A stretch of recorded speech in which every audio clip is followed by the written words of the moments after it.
Calvin cast on a rainy day in Beekman Town? Okay, people are going to get closer, Gary Van Cor says, so that's going to include me. We are here on this Labor Day, September 5th, 2011, for an annual event which is being rained on this year. There's a special twist to this year's event. They've been recognizing the Battle of Culver Hill for several years now, and we've made most of them. Not all of them, but we've made most of their presentations. But last year they moved it to Labor Day, and that really puts a problem in our coverage because we were busy with family, of course, but also with events at Moore's for their Labor Day celebration that we've been carrying for the last 25 years. I'm sure people will tell us all about what happened here at Culver Hill just prior to the Battle of Plattsburgh back in 1814. Good afternoon. Let's listen to Mr. Gary Van Cor. I'd like to get started. My hope is that the rain will stop and it can start again at 1:30. It will stop at 3. We'll start again at 3:30 and so on as we go through the day. As the town historian, I'd like to welcome you all here. And as with any event, there are many, many people to thank. We have many of our local dignitaries here. See Joe Giroux and Tom Sears, and of course our town supervisor. I hate to start mentioning because I know I'll miss somebody. We also have, when you see the sign that's going to be dedicated, we also have the artist, John Purdy is here, who did the rendition of what he calls a skirmish, we call a major battle in American history. And well spoken. Just kidding. I'd also like to thank the Beekman Town Lions Club, who take care of the mowing and the flowers and such. I'd like to thank Charles Rivers and Jean Giroux, who came up and helped finish some of the groundwork. And Charles is the one who installed the sign. And I'd like to recognize that because it's, I think, a wonderful job. I'd like to also recognize the people who made all of this possible, and that's the neighbors. And we have Dale Crosby here, we have Sue and Leo Connick, and I know Leo still mows. And we have the 410 family who donated the land. Again, if it wasn't for the community effort, we wouldn't have a historical park, and we wouldn't be able to do the things that we're doing today. So again, we appreciate everybody who have helped.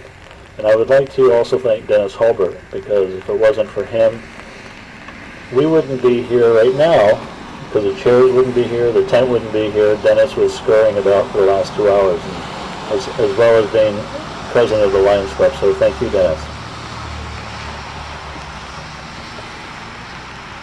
What we'd like to do, as you can see by your programs, is just say a couple of words about what took place here, and then do the sign dedication, followed by our traditional wreath laying. It was September 6, 1814, and the British started their march from West Shazy. Their first bloody encounter was just north of here in East Beekman Town, and then the troops continued on because it was impossible to stop a line of 4,000 or 5,000, depends on who you talk to, how many exactly there were, coming to take over Plattsburgh. It was their goal to take the whole area, including Lake Champlain, and to turn this into part of Canada. It was going to be called Columbia. And so it was a pay-as-you-go.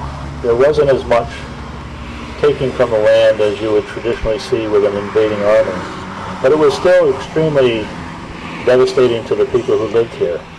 And we have with us representing not only families, members who lived in Beekman Town at the time of that invasion, but we also have members of families who were part of that invasion and who died here. And that is Lieutenant Colonel James Willington, And so we have representation of the British, we have representation of the Americans. And that's part of what I believe this commemoration is all about, is representation and recognition of all sides of the conflict, and giving some respect to all sides. And so as we're gathered here today, it is to recognize what took place on Culver Hill on September 6, 1814, which led to the death of a couple of British officers, Americans as well, and then the continued route down into Halsey's Corners, which will be dedicated and reenacted at 3 o'clock today. So without any further ado, I'd like to do the dedication for the interpretive panel. And I'd like to introduce to you Jim Brannigan, who is the Assistant Director of the Lake Champlain Basin Program. So Jim?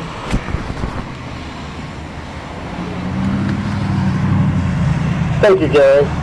Thank you all for coming out today on such a miserable day. I'll keep my comments brief. The Lake Champlain Basin Program is coordinating a new effort in the Champlain Valley for a new national heritage area, the Champlain Valley National Heritage Partnership. And I'm so pleased that we've engaged in a true partnership with our sister heritage area to the south on the Hudson River, who has provided the funding for these wayside exhibits. The Basin Program has a long history of developing these interpretive signs.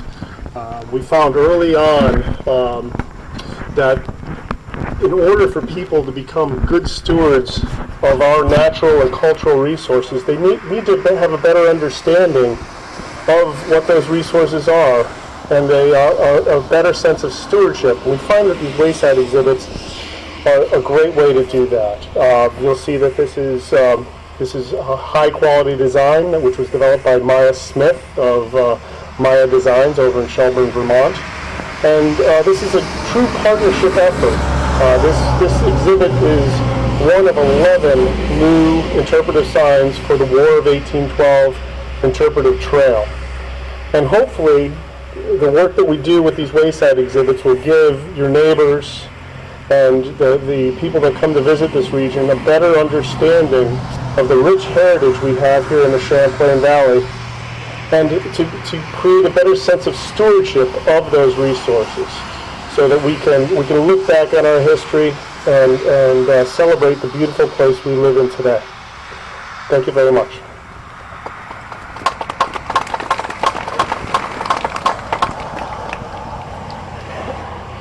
Thanks, Jim. I'm going to blame the rain for getting on my glasses so that I can't read my own program, because I did skip 2 parts. So what we're going to do, Jim, is just wait for the unveiling for a couple of steps that I inadvertently rushed ahead. My apologies, Dennis. I violated every protocol there is.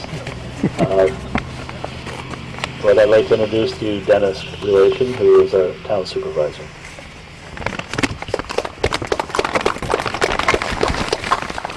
Thank you, Gary. You could have skipped me. I wouldn't have had a problem with that. But I would like to welcome everyone on behalf of the citizens of the town of Eatontown. You took the time out of your busy schedules today. The weather's inclement. We can pick a day, but unfortunately we can't pick the weather, so it's North Country weather. Special thanks to the participants of the ceremony. They come here every year to do this ceremony, especially those who travel great distances, and to the reenactors who come every year. Great appreciation for that. I too would like to express our appreciation to the Lions Club for their dedicated work in grooming the park, and without them it would be a lot of extra work for the town, but we do appreciate what you've done for us, and keep up the good work as long as you can. I mean, I understand that you can't always do it, but I appreciate the efforts. A special thanks to Gary Bancourt, all the work he's done in obtaining the grant funding and working with Mr. Brannigan to obtain the funds to explain the story of Culver Hill and the march to the Battle of Plattsburgh. And we really appreciate it. Through his efforts, we've gotten this beautiful park, and we really appreciate the signage that'll be here now to explain the story. A lot of people went by and they didn't know why the park was here. They can stop in, they can read the sign and get a little bit of our history. So once again, thank you, and we appreciate you coming out in this inclement weather.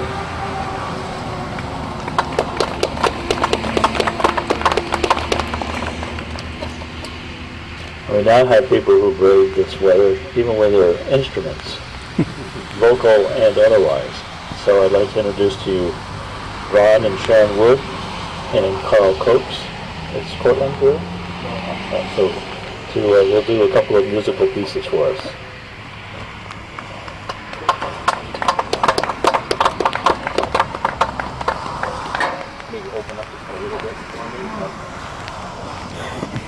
We were told to keep it beautiful but short. So we have two numbers that we have selected. The first one will be O Columbia, the Gem of the Ocean, and then we're going to sing America the Beautiful, and we want everybody to participate. Okay? Thank you. Carl?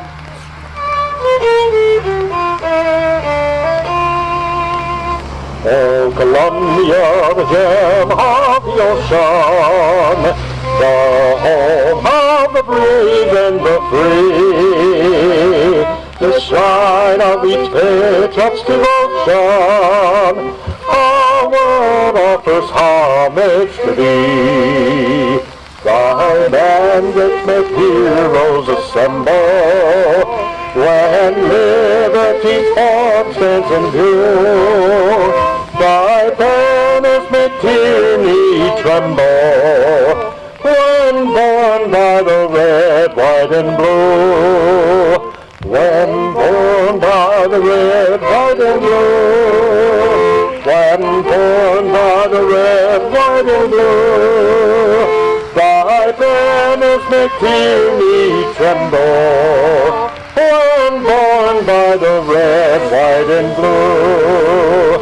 Three cheers for the red, white, and blue. Three cheers for the red, white, and blue. With their flags happy flying before her. Three cheers for the red, white, and blue.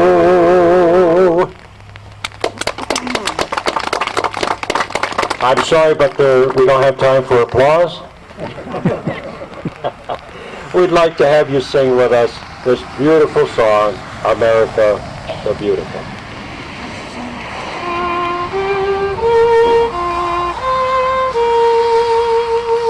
Oh, beautiful for spacious skies, for amber waves of green, for purple mountains, majesties of all the fruited plain.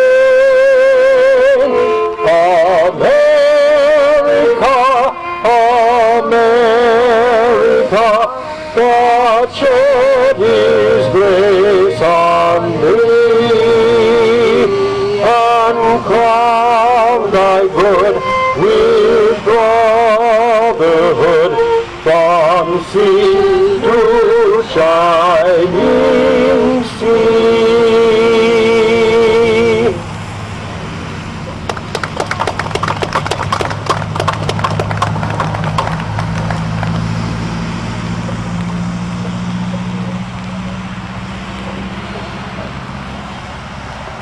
Thank you very much.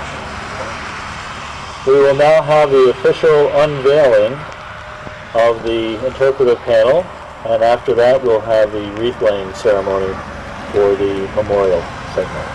So, Jim, if you will do the honors. All right, here's the brand panel here on Route 22, south of Beekmantown, north of Plattsburgh. It's a little ways south of Ashley Road intersection.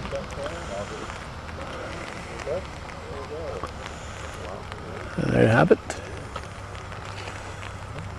And like the one that we saw 2 days ago in Champlain at Dewey Tavern, it's written in French and English, so our Canadian visitors from Quebec who don't speak English can read it and understand what the significance is that what took place here back in 1814. For many, it was a monument So once sitting again, alongside the road, we thank Jim Brannigan, Lake surrounded by trees. making this possible. We now get to the wreath laying part of the ceremony, and again, we always have members of the families. We have Gerald and Ruth Dominy, and we have other members of the Dominy family here. We have Joe and Roy Carter. And so I asked Joe and Gerald to lay the wreath, and we'll have the firing, and we appreciate all the militia and reenactors that came today. And the bagpipers. So, combatants on both sides, the British and American, are being recognized right now.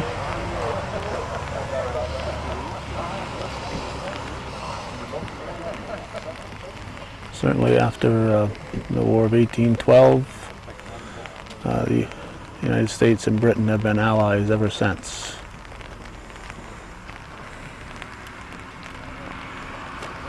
They've always been our strongest ally, unless you interpret Canada as being our strongest ally. So if not Britain, then certainly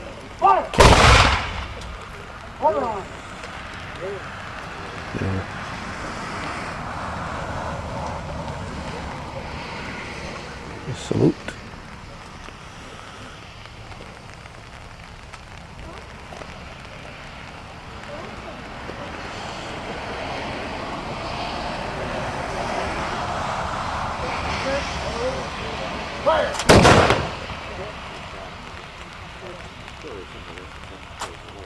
Ready?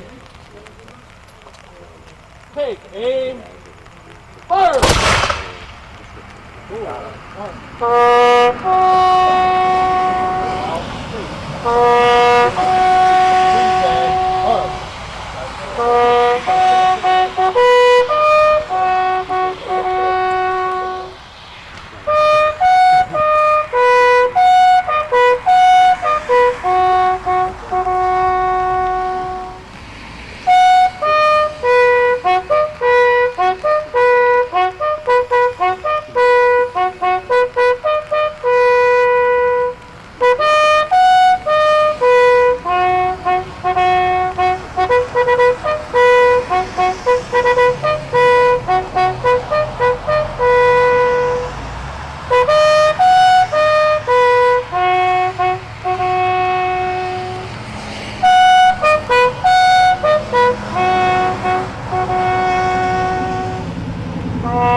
this brings the conclusion of our ceremony. Thank you so much for coming out again on such a inclement day, but it did stop raining. You take note, it stopped raining. So again, thank you for being here, and hopefully we'll see you at Halsey's Corners at 3 o'clock. Thank you. We'll conclude Hometown Cable's look at the Culver Hill ceremonies in and around surrounding the Battle of Plattsburgh events. We will not be at Halsey's Corners. That's an hour and a half from now, and it just wouldn't make sense for us to drive to Champlain and drive back to Plattsburgh for that. So thank you for being with us, and I hope you'll take the opportunity to watch all the other events that Hometown Cable will cover in and around the commemoration of the Battle of Plattsburgh here in the year 2011. Thanks for watching, and of course we're all looking forward to what's going to happen in the next 3 years. The War of 1812, the 200th anniversary of the start of that war, will be next year in 2012, so we'll have all this peaking in the year 2014, so a lot to look forward to in the coming years. Again, thanks for watching, and for those of you who understand that this is viewer-supported local television, and without you pitching in, we just can't be here. So thanks for those who do help.